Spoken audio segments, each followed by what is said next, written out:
Movie की starting में हम एक लेडी की आवाज़ सुनते हैं। वो कहती है कि उसका बेटा निकी बहुत परफेक्ट था। उसने कभी नहीं सोचा था कि कुछ कभी बदल सकता है। वो अपने बेटे से बहुत प्यार करती थी, पर अब वो इस दुनिया में नहीं है। जब वो 16 साल का था तभी उसकी डेथ हो गई थी। हम निकी के मॉम कैथरीन को देखते हैं। निकी की डेथ के गम से वो उभर नहीं पाई थी। उसका और एक बेटा था जिसका नाम था ब्रैडी। ब्रैडी अपने फादर के साथ कहीं पर जा रहा था। उसकी मॉम उसे रोक लेती है और उसे रेनकोट देती है। कहती है कि शायद आज बारिश हो सकती है। इसके बाद कैथरीन अपने हस्बैंड को कॉल करती है क्योंकि अकेलापन उसे खाए जा रहा था। हम देख पाते हैं कि उसका हस्बैंड डेल उसे ठीक से बात नहीं करता। नेक्स्ट सीन में हम वॉल्टर नाम के एक आदमी को देखते हैं जो कि कॉलेज में प्रोफेसर था। वो बच्चों को पढ़ा रहा था। क्लास ओवर होने के बाद वॉल्टर के पास एक लड़की रुकती है। उसका नाम शेरी था। वो उसे कोर्स के बारे में बात कर रही थी। वॉल्टर उसे बहुत ही अच्छी तरीके से बात करता है। शेरी भी उसके साथ बहुत ही अच्छी तरीके से बिहेव कर रही थी। इसके बाद हम हमारे और एक कैरेक्टर जॉर्डी को देखते हैं जो एक सेंट्रल जेल में था। जॉर्डी वहाँ पर इसलिए था क्योंकि उसने कार चुराई थी। वो अकेला बैठा हुआ था। उसके बाद जेलर आता है। जेलर उसे कहता है कि अब फिर से ऐसा कुछ भी मत करना जिससे फिर से तुम्हें जेल में आना पड़े। जॉर्डी फिर से ऐसा कुछ भी ना करने का वादा करता है। वहाँ पर कुछ इनमेट्स बास्केटबॉल खेल रहे थे और बॉल जॉर्डी को लग जाता है। इससे गुस्सा होकर उनसे वो लड़ने लग गया। नेक्स्ट सीन में हम डेनिस को देखते हैं। डेनिस वॉल्टर का ब्रदर था। डेनिस एक अपार्टमेंट में था और वहाँ पर पागलों की तरह वो बिहेव कर रहा था। वो बहुत टाइम से एक ही रूम में बंद हुआ था। वो कुछ समय पहले कार एक्सीडेंट में था और उसी के साथ वॉल्टर भी था। इस एक्सीडेंट की वजह से डेनिस को सदमा लगा था और इसके बाद से वो रूम से बाहर नहीं निकलता। नेक्स्ट सीन में हम फिर से कैथरीन को देखते हैं जो ठीक नहीं लग रही थी। जब भी वो अपने बेटे के बारे में सोचती है तो लोगों पर बहुत ही आसानी से गुस्सा हो जाती है। नेक्स्ट सीन में हम जॉर्डी को देखते हैं जिसका सेंटेंस अब खत्म हो चुका था और उसे जेल से छोड़ दिया जाता है। उसे लेने के लिए उसके फादर आए थे। उसके डैड उसे कहते हैं कि तुम्हारी मॉम तुम्हारी चिंता कर रही थी। इस बात पर जॉर्डी भड़क जाता है। कहता है कि वो मेरी मदर नहीं है। हमें पता चलता है कि जॉर्डी के फादर जिस मदर के बारे में बात कर रहे थे वो एक्चुअल में उसकी स्टेप मदर थी। उसे अपनी स्टेप मदर पसंद नहीं और इसी वजह से उस पर वो गुस्सा रहता है। स्टेप मदर का नाम एलिस था। उसके डैड उसे बाकी चीज़ों के बारे में बात करने लग गए और उस पर गुस्सा हो जाता है। बातों बातों में हमें पता चलता है कि जो कार जॉर्डी ने चुराई थी उसने उसका एक्सीडेंट भी कर दिया था। इस बात से उसके डैड बहुत ही ज़्यादा गुस्सा थे। अब हम मूवी में समझ पाते हैं कि जो भी कैरेक्टर्स के बारे में हमें पता चला है वो सारे एक्सीडेंट से जुड़े हुए हैं। नेक्स्ट सीन में हम डेल को देखते हैं जो कि अपनी वाइफ कैथरीन को घर लेकर आता है। यहाँ हम देखते हैं कि उसकी माँ को कभी कभी मेंटल ट्रामा होता है जिससे वो भूल जाती है कि उसका बेटा निकी मर चुका है। उसने अपने हस्बैंड से कहा कि कल निकी को पार्क में लेकर जाना।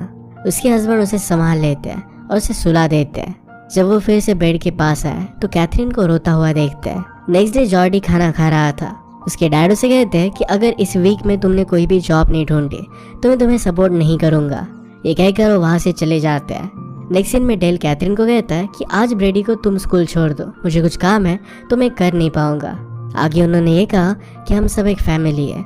जो भी हुआ इस सारी चीज़ों को भूलकर हम सबको आगे बढ़ना पड़ेगा। नेक्स्ट सीन में हम वॉल्टर को देखते हैं जो अपने ब्रदर डेनिस को देखने के लिए आया था। वॉल्टर अब उसे बाहर जाने के लिए बहुत उकसाता है पर डेनिस बाहर जाने के लिए रेडी नहीं था। वो पागलों जैसा बिहेव कर रहा था। इसके बाद वॉल्टर एक थेरेपिस्ट के पास जाता है। वो और कोई नहीं तो जॉर्डी के फादर थे। या वॉल्टर उसे उस एक्सीडेंट के बारे में पूरी बात बताता है। उसने कहा कि उस दिन वो ड्रंक था। पार्टी में उसने बहुत सारी ड्रिंक कर ली थी। जिस कार को उसने टक्कर मारी थी उसमें एक लड़का था जिसने बास्केटबॉल की यूनिफॉर्म पहनी हुई थी। 2 लड़कों में से एक लड़के की डेथ भी हो गई थी। वॉल्टर के पास उस इंसिडेंट का न्यूज़ आर्टिकल था जो जॉर्डी के फादर को दिखाते हैं। उस आर्टिकल में निकी का नाम था जो कैथरीन का बेटा था। ये सुनकर जॉर्डी के फादर वो सेशन वहीं पर रोक देते हैं। सेशन कंटिन्यू करने के लिए उन्होंने मना कर दिया। इस एक्सीडेंट में जो गाड़ी चला रहा था वो और कोई नहीं तो जॉर्डी ही था। जॉर्डी और निकी दोस्त थे।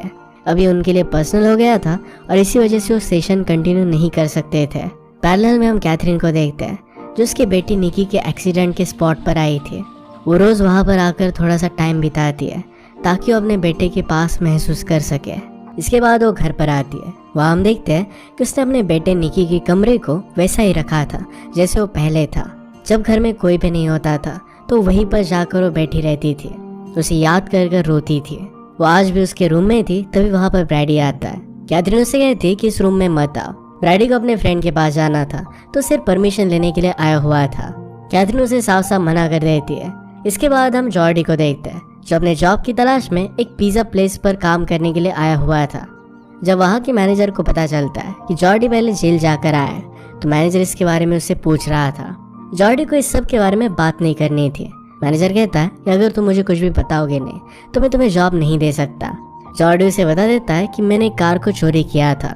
ये बताने के बाद बड़ी मुश्किल के बाद उसे जॉब मिल जाती है। नेक्स्ट सीन में हम वॉल्टर को देखते हैं। उसकी अपने वाइफ के साथ लड़ाई हो रही थी।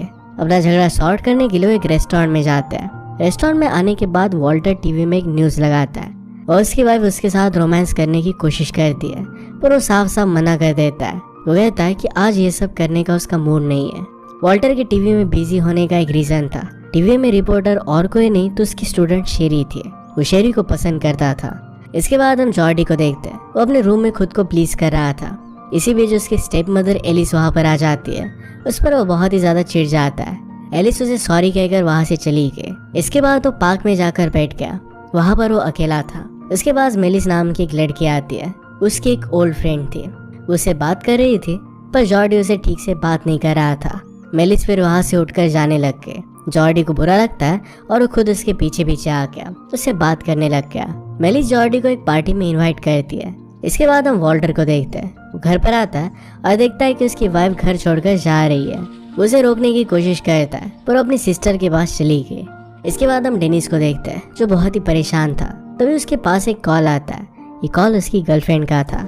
यहाँ वो पहली बार उसे ठीक से बात करता है। पहले अपने ट्रॉमा की वजह से किसी से भी ठीक से बात नहीं करता था। सिल्वी उसे बाहर घूमने के लिए बुलाती है। इस पर वो कॉल कट कर देता है। इसके बाद हम कैथरीन को देखते हैं, जो कि शॉपिंग करने के लिए आई हुई थी। यहाँ पर वो जॉर्डी को देखती है और उसे देखने के बाद वो चुप हो जाती है। इसके बाद वो शॉपिंग करने के लिए गए। यहाँ पर उसे एक माँ अपने बेटे के साथ दिखती है। ये सब उसे निकी की याद दिलाता है। इसके बाद वो घर आकर निकी को याद कर रोने लगती है। नेक्स्ट सीन में हम डेनिस को देखते हैं, जो सिल्वी की बात उसे बताता है। वॉल्टर उसे बाहर जाने के लिए कहता है, पर डेनिस अब भी बाहर जाने के लिए रेडी नहीं था। नेक्स्ट डे हम जॉर्डी को उसके रूम में देखते हैं, जहाँ पर उसकी स्टेप मदर एलिस आती है। उसे कल के लिए माफी मांगती है। वो उसके कपड़े धोने के लिए लेकर जाना चाहती थी, पर उसे मना करता है। वो कहता है कि मैं सब कपड़े लॉन्ड्री में दे दूंगा। एलिस उससे बात करती है, पर जॉर्डी उस पर गुस्सा हो जाता है। कहता है कि तुम मेरी मदर नहीं हो। इसके बाद हम वॉल्टर को स्कूल में देखते हैं। वहाँ पर वॉल्टर बहुत सारी बुक्स हाथ में लेकर जा रहा था और उसके हाथ से बुक्स नीचे गिर जाती है। ये बुक्स उठाने के लिए उसकी स्टूडेंट शेरी आती है।